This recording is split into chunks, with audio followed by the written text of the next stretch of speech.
20 minutes later, Grandma and I cruised into the public parking lot across the street from the cop shop. The Trenton police are housed in a no-nonsense chunk of brick and mortar in a no-nonsense part of town that gives the cops easy access to crime. The building is half cop shop and half courthouse. The courthouse half has a guard and a metal detector. The cop half has an elevator decorated with bullet holes. I looked at Grandma's big black patent leather purse. Grandma was known to, from time to time, carry a .45 long barrel. "You don't have a gun in there, do you?" I asked. "Who, me?" "If they catch you taking a concealed weapon into the building, they'll lock you up and throw the key away."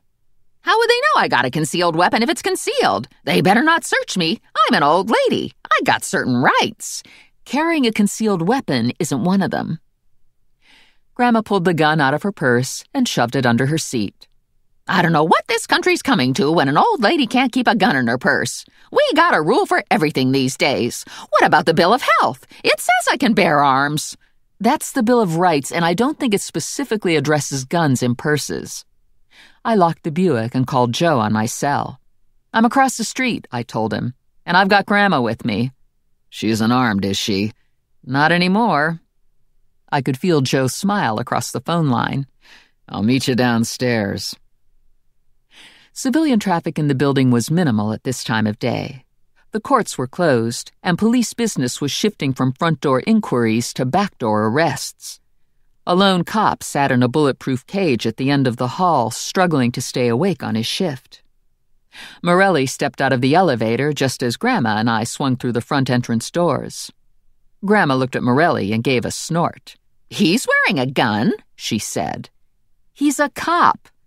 "Maybe I should be a cop," Grandma said. "Do you think I'm too short?" 30 minutes later, Grandma and I were back in the Buick. "That didn't take long," Grandma said. "I hardly had a chance to look around." "I couldn't make an ID. They picked up a guy who was carrying the backpack, but it wasn't the guy who ran out of the store. He said he found the backpack discarded in an alley." "Bummer. This doesn't mean we're going to have to go back to the house, does it? I can't take any more of the galloping and the baby talk." "Valerie talks baby talk to the baby?" "No, she talks it to Clown. I don't like to make judgments on people, but after a couple hours of listening to Honey Pie Smoochy Bear Cuddle Umpkins, I'm ready to smack someone."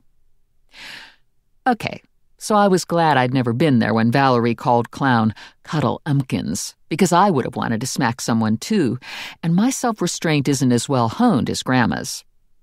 "It's too early to go to the viewing," I said to Grandma. "I guess I could stop in on Sally Sweet. He turned up failure to appear today on an assault charge." "No kiddin'. I remember him. He was a nice young man. Sometimes he was a nice young woman. He had a plaid skirt I always admired." I pulled out of the lot, right-turned onto North Clinton, and followed the road for almost a quarter mile. At one time in Trenton's history, this was a thriving industrial area. The industry had all vacated or drastically downsized, and the rotting carcasses of factories and warehouses produced an ambience similar to what you might find in post-war Bosnia. I left Clinton and wove my way through a neighborhood of small, bleak, single-story row houses. Originally designed to contain the factory workers, the row houses were now occupied by hard-working people who lived one step above welfare. Plus, there were a few oddballs like Sally Sweet. I found Fenton and parked in front of Sweet's house.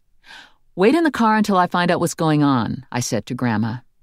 "Sure," Grandma said, her hands gripping her purse in excited anticipation, her eyes glued to Sweet's front door.